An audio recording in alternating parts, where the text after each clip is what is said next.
ದಾವಣಗೆರೆ ಜಿಲ್ಲಾ ಮಾದಿಗ ಮಹಾಸಭಾ ವತಿಯಿಂದ ಮೇ 25ರಂದು ಜಿಲ್ಲೆಯ ಮಾದಿಗ ಸಮುದಾಯದ ಎಸ್ಎಸ್ಎಲ್ಸಿ ಹಾಗೂ ದ್ವಿತೀಯ ಪಿಯುಸಿಯಲ್ಲಿ 2025-26ನೇ ಸಾಲಿನಲ್ಲಿ ಉತ್ತೀರ್ಣರಾದ ವಿದ್ಯಾರ್ಥಿನಿಯರಿಗೆ ಪ್ರತಿಭಾ ಪುರಸ್ಕಾರ ಕಾರ್ಯಕ್ರಮವನ್ನು ಹಮ್ಮಿಕೊಳ್ಳಲಾಗಿದೆ ಎಂದು ಮಹಾಸಭಾ ಅಧ್ಯಕ್ಷ ವೀರಭದ್ರಪ್ಪ ತಿಳಿಸಿದರು.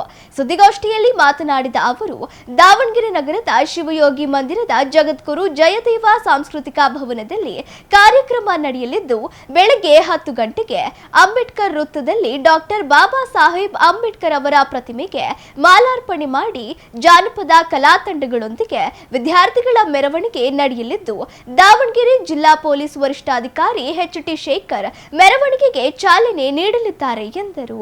11 ಗಂಟೆಗೆ ನಡೆಯುವ ಶೈಕ್ಷಣಿಕ ಕಾರ್ಯಾಗಾರವನ್ನು ಜಿಲ್ಲಾಧಿಕಾರಿ ಜಿಎಂ ಗಂಗಾಧರ ಸ್ವಾಮಿ ಅಧ್ಯಕ್ಷತೆಯಲ್ಲಿ ನಡೆಯಲಿದ್ದು ವಿದ್ಯಾರ್ಥಿಗಳಿಗೆ ದೊರೆಯುವ ಶೈಕ್ಷಣಿಕ ಸೌಲಭ್ಯಗಳ ಕುರಿತು ಮಾಹಿತಿ ನೀಡಲಿದ್ದಾರೆ.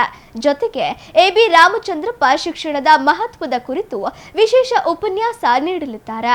ಮಧ್ಯಾಹ್ನ 2 ಗಂಟೆಗೆ ಪ್ರತಿಭಾ ಪುರಸ್ಕಾರ ಸಮಾರಂಭ ನಡೆಯಲಿದ್ದು ಸಾಣೇಹಳ್ಳಿಯ ಪಂಡಿತಾರಾಧ್ಯ ಶಿವಾಚಾರ್ಯ ಸ್ವಾಮೀಜಿ, ಚಿತ್ರದುರ್ಗದ ಬಸವಮೂರ್ತಿ ಮಾದಾರ ಚೆನ್ನಯ್ಯ ಸ್ವಾಮೀಜಿ, ವಿರಕ್ತ ಮಠದ ಬಸವಪ್ರಭು ಸ್ವಾಮೀಜಿ ಸೇರಿದಂತೆ ಕೋಡಿಹಳ್ಳಿ ಆದಿಜಾಂಬವ ಮಹಾಸಂಸ್ಥಾನ ಮಠದ ಶ್ರೀ ಷಡಾಕ್ಷರ ಮುನಿ ದೇಶಿಕೇಂದ್ರ ಸ್ವಾಮಿಗಳು ದಿವ್ಯ ಸಾನ್ನಿಧ್ಯ ವಹಿಸಲಿದ್ದಾರೆ.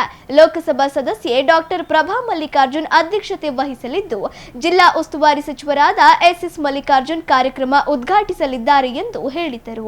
ಸುದ್ದಿಗೋಷ್ಠಿಯಲ್ಲಿ ರವಿನಾರಾಯಣ್, ಹೆಗ್ಗೇರಿ ರಂಗಪ್ಪ, ಎಲ್.ಎಂ. ಹನುಮಂತಪ್ಪ, ಶೇಖರಪ್ಪ, ಮಲ್ಲೇಶ್, ರಾಕೇಶ್ ಸೇರಿದಂತೆ ಇತರರು ಇದ್ದರು. ದಾವಣಗೆರೆ ಜಿಲ್ಲೆ ಪ್ರತಿಭಾ ಪುರಸ್ಕಾರವನ್ನು ಎಲ್ಲ ಸಮಾಜದವರು ಮಾಡ್ತಾ ಬಂದಿದ್ದಾರೆ.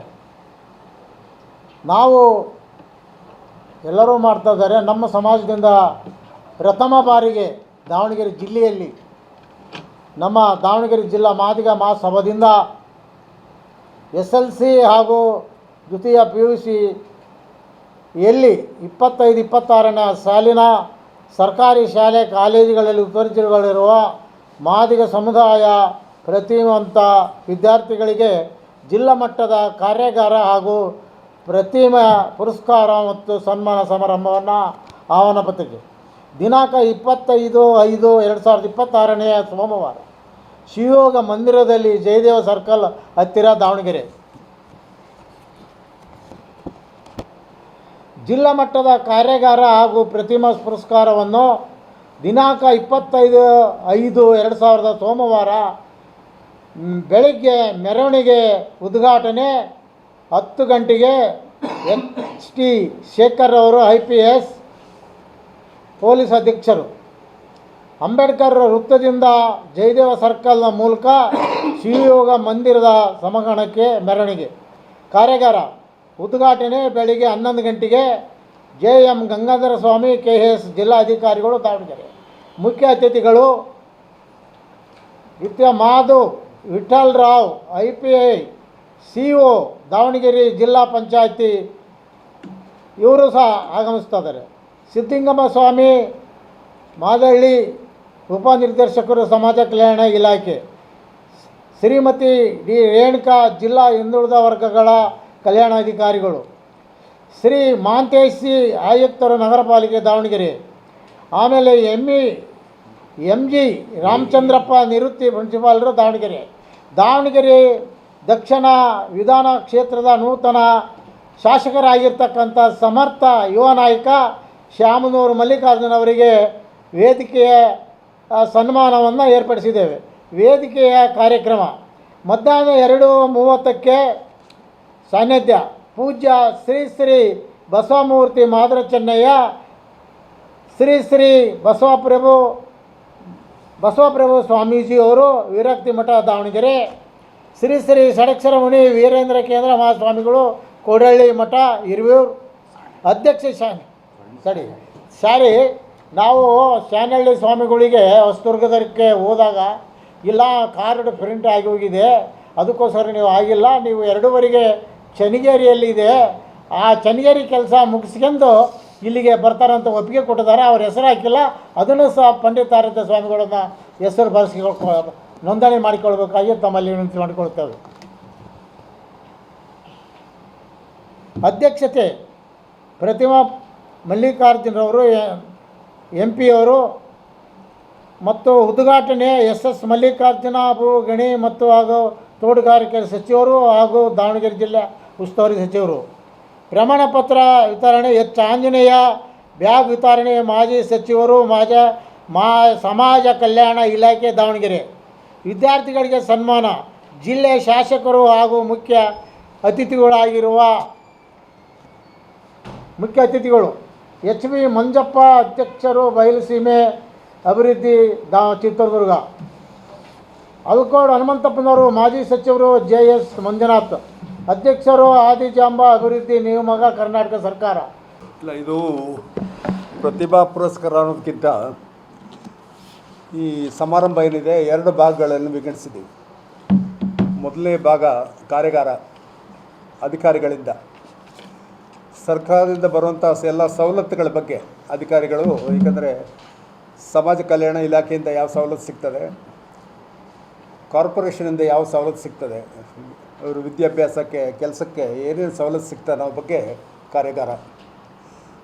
ನೀವು ಇನ್ವಿಟೇಷನ್ ನೋಡಿರ್ಬೋದು.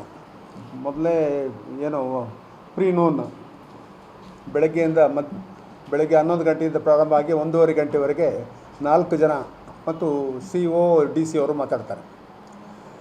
ನಾವು ಯಾವ ಥರ ಅಂದರೆ, ಇವರು ಅಧಿಕಾರಿಗಳು ಶಿಕ್ಷಣದಿಂದ ತಮ್ಮ ಬದುಕನ್ನು ಕಟ್ಟಿಕೊಂಡ ಅಧಿಕಾರಿಗಳನ್ನ ಆರಿಸ್ಕೊಂಡಿದ್ದರು.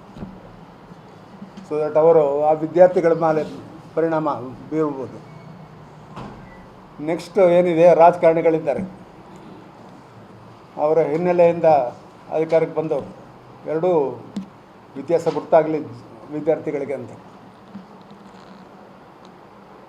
ಸೊ ನಾವು ಹೆಚ್ಚಿನ ಒತ್ತು ನಾವು ಕಾರ್ಯಾಗಾರಕ್ಕೆ ಕೊಡ್ತಾಯಿದ್ವಿ. ಜೊತೆಗೆ ಅವರಿಗೆ ನಾವು ಆಯ್ಕೆ ಮಾಡೋದು ನೋಡಿ, ಒಂದು ಭಾಳ ಶೋಚನೀಯ ಸಂಗತಿ ಅಂದರೆ 20,000 ಜನ ವಿದ್ಯಾರ್ಥಿಗಳು PUC ಎಕ್ಸಾಮ್ ತಗೊಂಡಿದ್ದಾರೆ. ಅದರಲ್ಲಿ ಕೇವಲ 211 ಜನ ಮಾತ್ರ ಮಾದಿಗ ಸಮಾಜದವರು ಉತ್ತೀರ್ಣರಾಗಿದ್ದಾರೆ. It is only 1%. 1% ಜನ ವಿದ್ಯಾರ್ಥಿಗಳು. ಅದೇ ರೀತಿಯಲ್ಲಿ 20,000ಕ್ಕೂ ಹೆಚ್ಚು ಜನ SLCಯಲ್ಲಿ ಎಕ್ಸಾಮ್ ತಗೊಂಡಿದ್ದಾರೆ. ಅದರಲ್ಲಿ 1100 1046 5%, 55%. ಸೊ SLCಯಲ್ಲಿ 5% ಇದೆ, PUCಯಲ್ಲಿ 1% ಇದೆ. That shows that 4% yellow 3-4% yellow dropout ಆಗಿದೆ. ಕಂಟಿನ್ಯೂ ಮಾಡಲಿಕ್ಕೆ ಸಾಧ್ಯ ಆಯಿತೋ ಇಲ್ವಾ ಅಂತ. ಇನ್ನೊಂದು ಸಂಗತಿ ಅಂದರೆ, ಕೆಲವು ಕಾಲೇಜ್ಗಳಲ್ಲಿ, ನಾನು ಕಾಲೇಜ್ ಹೆಸರು ಹೇಳಲ್ಲ, ಒಬ್ಬೊಬ್ಬ ವಿದ್ಯಾರ್ಥಿ ಪಾಸಾಗಿದ್ದಾನೆ. ಸಿಂಗಲ್ ಒಂದು 4-5 ಕಾಲೇಜ್ಗಳಿಂದ ಒಬ್ಬರು PUC ಪಾಸಾಗಿದ್ದಾರೆ. ಶೋಸ್ ನೋಡಿ, ಈ ಸರ್ಕಾರಿ ಕಾಲೇಜುಗಳಲ್ಲಿ ಓದಂಥ ಹುಡುಗರು ಯಾರು ಅಂತ ಹೇಳಿದ್ರೆ ನಮ್ಮವರು, ಹೆಚ್ಚು ಬಡವರು, ಅಲ್ಪಸಂಖ್ಯಾತರು, ಬಡವರು, SC ST ಅವರು. ಇದು ಗುಣಮಟ್ಟ, ಆ ಗುಣಮಟ್ಟನೂ ನಾವು ತೋರಿಸ್ಬೇಕಾಗ್ತದೆ ಸಮಾಜಕ್ಕೆ. ಅದನ್ನು ನೋಡ್ತಾಯಿದ್ವಿ. ಒಂದು ಸಂತೋಷ ಸುದ್ದಿ ಅಂದರೆ, 40 ಹುಡುಗರು 90ಕ್ಕೂ ಹೆಚ್ಚು ಅಂಕ ತೆಗೆದುಕೊಂಡಿದ್ದಾರೆ. 90%ಗಿಂತ ಹೆಚ್ಚು. ಇಂಥದ್ರಲ್ಲಿ ಸಹ, ಇಂತಹ ವಾತಾವರಣದಲ್ಲಿ ಸಹ 90ಕ್ಕೂ ಹೆಚ್ಚು ಅಂಕೆ ಸಂಖ್ಯೆ ತಗೊಂಡಿದ್ದಾರೆ. ಅದೊಂದು ಸಂತೋಷ ಸುದ್ದಿ. ಕಾರಣ ನಾವು ಇದನ್ನು ಒಂದು ಡಾಟಾ ಬ್ಯಾಂಕ್ ಥರ ಮಾಡಬೇಕು ಅಂತ ಮಹಾಸಭೆಯಿಂದ ಅಧ್ಯಕ್ಷರು, ಉಪಾಧ್ಯಕ್ಷರು ಎಲ್ಲ ಸೇರಿಕೊಂಡು ಒಂದು ನಮ್ಮ ಮಕ್ಕಳ ಡಾಟಾ ಬ್ಯಾಂಕ್. ಈಗ ಪ್ರತಿಭಾವಂತರು, ಕೆಲವ್ರಿಗೆ ಸೌಲಭ್ಯ ಇಲ್ಲ ಅಂದರೆ ಅವ್ರಿಗೆ ಮುಂದಿನ ಶಿಕ್ಷಣಕ್ಕಾಗಿ ಯಾವ ಥರ ಸಹಾಯ ಮಾಡ್ಬೋದು, ಯಾವ ಥರ ನೆರವು ಆಗ್ಬೋದು, ಅವ್ರು ಯಾವ ಥರ ಸವಲತ್ತುಗಳನ್ನು ಕೊಡಿಸ್ಬೋದು ಅನ್ನೋದ್ರ ಬಗ್ಗೆ ಸಹ ವಿಚಾರ ಮಾಡ್ತಾಯಿದ್ವಿ. ಅದನ್ನು ಮುಂದಿನ ದಿನಗಳಲ್ಲಿ ನಿಮಗೆ ಹೇಳ್ತಾರೆ ನೋಡಿ. ಇಲ್ಲಿವರೆಗೆ 4-5 ಪತ್ರಿಕಾಗೋಷ್ಠಿ ಮಾಡಿದ್ವಿ. ನನಗನ್ನಿಸ್ತದೆ ಏನೋ ನಮಗೆ ಸಿಕ್ಕಂಥ ಇದು ಸಾಲದು ಅಂತ ಪ್ರಚಾರ ಸ್ವಲ್ಪ 3ನೇ ಪ್ಲೇಸಲ್ಲಿ. ಯಾಕಂದರೆ ನಾಡಿದ್ದು 25ಗೆ ತಾವು ದಯವಿಟ್ಟು ಹೆಚ್ಚಿನ ಸಂಖ್ಯೆಯಲ್ಲಿ ಕವರ್ ಮಾಡಬೇಕು. ಇದು ರಾಜ್ಯಕ್ಕೆ ಗೊತ್ತಾಗಬೇಕು. ಯಾಕಂದರೆ ಯಾವ ಥರ ಇದೆ ನಮ್ಮ ಸ್ಥಿತಿ, ಯಾವ ಥರ ಇದೆ ಅಂತ, ಸ್ಥಿತಿಗತಿ ಯಾವ ಥರ ಇದೆ, ಯಾವ ಥರ ಸರ್ಕಾರ ತಮ್ಮ ಏನು ಕಾರ್ಯಕ್ರಮಗಳನ್ನು ರೂಪಿಸ್ಕೋಬೋದು ಅಂತ.